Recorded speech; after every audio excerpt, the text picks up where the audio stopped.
Hello friends, எல்லாரும் எப்படி இருக்கீங்க? நல்லா இருக்கீங்களா?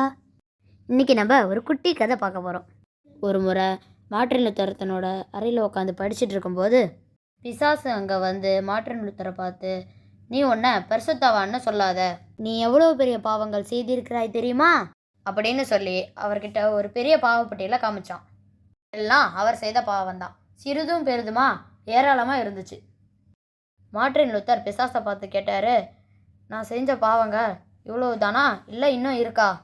அதற்கு பிசாசு, இன்னும் ஏராளமாக இருக்குது அப்படின்னு சொல்லிட்டு இன்னும் பெரிய பாவப்பட்டியலை எடுத்துகிட்டு வந்தான். ஃப்ரெண்ட்ஸ், இப்போ மார்ட்டின் லூத்தர் என்ன செஞ்சார் தெரியுமா? அவர் தன்னோட மேஜை மேலே இருந்த ரெட் கலர் இங்கு டப்பாவை எடுத்து அந்த பாவப்பட்டியல் மேலே ஊற்றிட்டார்.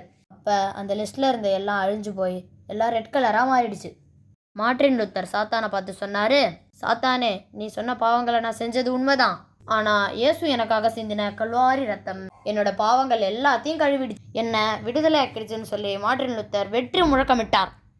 சாத்தான் கூனி குறுகி ஓடி போயிட்டான். ஃப்ரெண்ட்ஸ், இயேசு தம்முடைய ரத்தத்தை ஊற்றி நம்ம கழுவி சுத்திகரித்திருக்கிறார். அப்படி இருக்க யார் நம்மை குற்றவாளின்னு தீர்க்க முடியும்? எந்த மனுஷன் நம்மை பாவி என்று தீர்க்க முடியும்? மனசாட்சி கூட நம்மளை குற்றவாளின்னு தீர்க்க முடியாது. ஃப்ரெண்ட்ஸ், ரோமர் 6ஆம் அதிகாரத்தில் என்ன சொல்லியிருக்காங்க தெரியுமா? பாவத்துக்கு மரித்த நாம் இனி அதில் எப்படி பிழைப்போம்? மேலும் பிதாவின் மகிமையினாலே கிறிஸ்து மரித்தோரிலிருந்து எழுப்பப்பட்டது போல நாமும் புதிதான ஜீவன் உள்ளவர்களாய் நடந்து கொள்ளும்படிக்கு அவருடைய மரணத்துக்குள்ளாக்கும் ஞானஸ்தானத்தினாலே கிறிஸ்துவுடனே கூட அடக்கம் பண்ணப்பட்டோம். நாம் இனி பாவத்திற்கு ஊழியம் செய்யாதபடிக்கு பாவ சரீரம் ஒழிந்து போகும் பொருட்டாக நம்முடைய பழைய மனுஷன் அவரோட கூட சிலுவையில் அறையப்பட்டதென்று அறிந்திருக்கிறோம். முன்னே நீங்கள் பாவத்திற்கு அடிமையாக இருந்தீர்கள், இப்பொழுது பாவத்திலிருந்து விடுதலையாக்கப்பட்டு நீதிக்கு அடிமையானீர்கள்.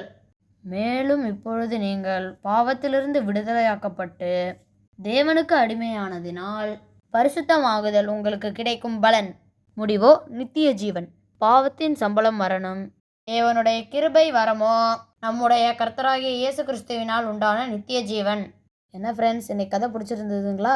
இன்னொரு நாள் இன்னொரு கதையில் பார்ப்போம். தேங்க்யூ.